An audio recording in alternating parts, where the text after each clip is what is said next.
बिहार के प्राथमिक शिक्षक भर्ती में बीएड अभ्यर्थियों को शामिल करने को लेकर बीएड अभ्यर्थियों की तरफ से जो सुप्रीम कोर्ट में याचिका दाखिल की गई थी, तो उसका आज यहाँ पर जो है सुप्रीम कोर्ट में सुनवाई आपका कंप्लीट हो चुका है। तो क्या यहाँ पर आपका सुनवाई में हुआ, शॉर्टकट तरीके से यहाँ पर डिटेल में एक नज़र में जो है वो देख लेते हैं। सबसे पहले आप यहाँ पर डायरी नंबर ध्यान रखिएगा 39/420/2023। आप खुद से भी जाकर जो है स्टेटस जो है वो सर्च करके देख सकते हैं। यहाँ पर भले ही आपका यहाँ पर पेंडिंग जो है आपका दिखाई दे, क्योंकि अभी यहाँ पर जो है आपका सुनवाई कंप्लीट हुआ है, तो कुछ समय के बाद मतलब कुछ ही समय के बाद यहाँ पर आपका स्टेटस जो है अपडेट हो जाता है। यहाँ पर आप देखेंगे तो किसकी बेंच थी, तो जो आपके honourable mister justice S Bopanna है, इनकी बेंच, और इसके साथ यहाँ पर था आपके मिस्टर जस्टिस एम सुंदरेश, तो इनकी यहाँ पर जो है आपकी बेंच थी। और यहाँ पर जो आपका सुनवाई हुआ शॉर्टकट तरीके से डिटेल में आप ध्यान रखिएगा 39/420 आपका डायरी नंबर है, और 13 अक्टूबर 2023 आज का आपका सुनवाई है। बीएड अभ्यर्थियों को बीपीएससी प्राइमरी टीचर में शामिल करने को लेकर सुनवाई आपका समाप्त हुआ है, खत्म आपका नहीं हुआ है, क्योंकि ये जो आपका केस है इस केस को ट्रांसफर किया गया है, खारिज जो है आपका नहीं किया गया है। और ये जो आपका केस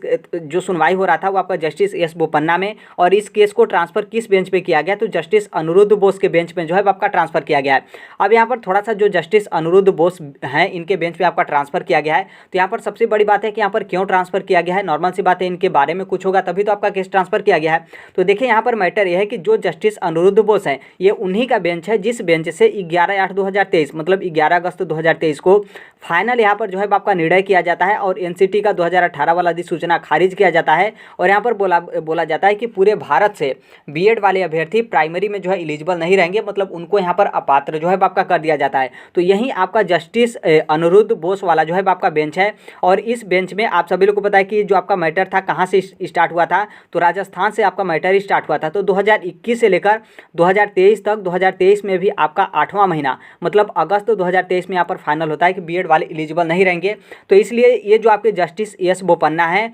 इसीलिए ये यहाँ पर जो है जस्टिस अनिरुद्ध बोस के बेंच में जो है केस को ट्रांसफर किए कि इनके पास ऑलरेडी जो है आपका 2021 से मैटर चल रहा है। और यहाँ पर जो भी यहाँ पर आप लोग आपको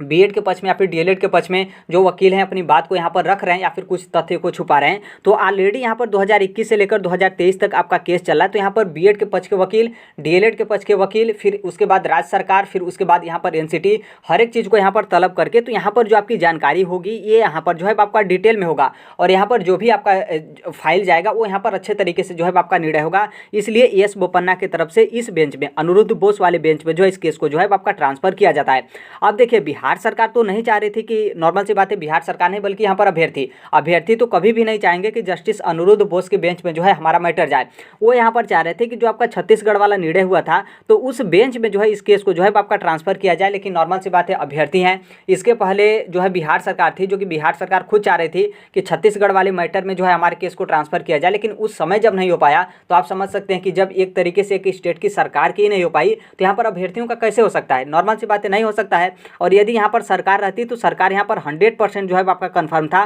कि इस केस को जो है इन लोग वापस लेते। लेकिन यहाँ पर अभ्यर्थी बचे तो अभ्यर्थी शायद केस जो है अपना वापस लेना चाहें, क्योंकि बहुत सारे जो बीएड वाले अभ्यर्थी थे वो बोल रहे थे कि जस्टिस अनिरुद्ध बोस के बेंच में जाएगा तो हम अपनी याचिका को जो है वापस ले लेंगे। लेकिन इनकी याचिका को वापस नहीं किया जाता है और ना ही इनकी याचिका को खारिज किया जाता है, बल्कि जस्टिस अनिरुद्ध बोस के बेंच में इस याचिका को जो है आपका ट्रांसफर कर दिया जाता है। अब यहाँ पर क्या है कि नॉर्मल सी बात है, यहाँ पर जो आपका अगला डेट को है, क्योंकि केस आपका ट्रांसफर हुआ है तो अगले डेट का आपका सुनवाई होगा। तो देखिए अगला डेट अभी यहाँ पर क्या है कि बहुत सारे कैंडिडेट बोले हैं कि 16 अक्टूबर मतलब 16/10/2023 को जो है आपका अगला डेट यहाँ पर मिल चुका है। तो हालांकि कुछ देर के बाद जो है आपका कंफर्म हो जाएगा कि 16 अक्टूबर 2023 को सुनवाई हो रहा है। देखिए यहाँ पर जो जस्टिस अनिरुद्ध बोस का बेंच है यहाँ पर बहुत मुश्किल है, बहुत मुश्किल नहीं, एक तरीके से आप नामुमकिन ही समझ सकते हैं कि यहाँ पर किसी भी तरीके से आपका राहत मिले, क्योंकि किसी और के बेंच में जाता, इसीलिए तो लोग बोले थे कि छत्तीसगढ़ वाले बेंच में जो है भेज दीजिए और शायद वहाँ से आपका राहत वगैरह या फिर कुछ उस तरीके का मिल जाता। लेकिन जस्टिस अनिरुद्ध बोस वाला बेंच कभी भी जो है बीएड अभ्यर्थियों को राहत नहीं देगा। वो यहाँ पर क्या करेगा कि इस याचिका को खारिज करेगा, और खारिज करने के अलावा कोई भी यहाँ पर जो है आपका रास्ता नहीं बचेगा। और रास्ता मान लीजिए एक आपका बचता भी है, हो सकता है कि यहाँ पर बीएड के पक्ष के जो वकील हैं उनके तरफ से यहाँ पर बोला जाए कि हमें थोड़ा सा राहत दीजिए, हम कुछ और प्रूफ जो है आपको जो है यहाँ पर ला कर देंगे। तो शायद ऐसा हो सकता है कि एक आध डेट जो है आपको मिल जाए, नहीं तो यहाँ पर आपको राहत जो है जस्टिस अनिरुद्ध बोस के बेंच से जो है कभी भी बीएड वाले अभ्यर्थियों को जो है वो नहीं मिल सकता है। तो आई होप यही जो है आपका अभी तक के लिए अपडेट है। अब बाकी आगे देखिए क्या होता है, और बाकी नॉर्मल सी बात है। और यहाँ पर कुछ कैंडिडेट का ये भी डाउट होगा कि यहाँ पर जो आपका सुप्रीम कोर्ट कोट है उसमें अगला जो है आपका डेट मिला है, तो क्या यहाँ पर अब बीपीएससी टीचर का रिजल्ट नहीं जारी किया जाएगा? तो देखिए ये आपका गवर्नमेंट के ऊपर डिपेंड है, मतलब बिहार सरकार है उसके ऊपर जो है आपका डिपेंड जो है आपका करता है कि वो लोग रिजल्ट जारी करें या फिर ना जारी करें, क्योंकि यहाँ पर सुप्रीम कोर्ट की तरफ से आपके रिजल्ट पर रोक जो है आपका नहीं लगाया गया है कि बीएड में अगली डेट पर सुनवाई है, जब तक सुनवाई नहीं हो जाता है तब तक आप बीपीएससी प्राइमरी टीचर का रिजल्ट ना जारी करिए। ऐसा आपका कोर्ट की तरफ से कभी भी जो है आपका निर्णय आया ही नहीं है, और ना ही इस तरीके का कोई निर्णय जो है आपका आ सकता है, क्योंकि जो कुछ भी निर्णय है वो आपका डीएलएड के पक्ष में है। तो इसलिए यहाँ पर बिहार सरकार चाहे तो रिजल्ट जारी कर सकती है, लेकिन यहाँ पर